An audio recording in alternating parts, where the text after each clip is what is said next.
Balita ko, patuloy daw tumataas ang presyo ng gasolina natin. Aray ko pa. Pero wag kang mag-alala dahil sagot na ni BYD E-MAX 7 ang peace of mind mo. Ay ano pa nga ba, Eddie? Tingnan mo aray.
Ay ano, ay nagustuhan mo ka?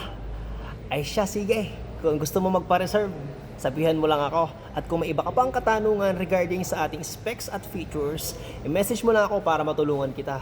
I-PM mo lang ako, huwag ka mahihiya. Nandiyan na aking contact number at ang aking pangalan.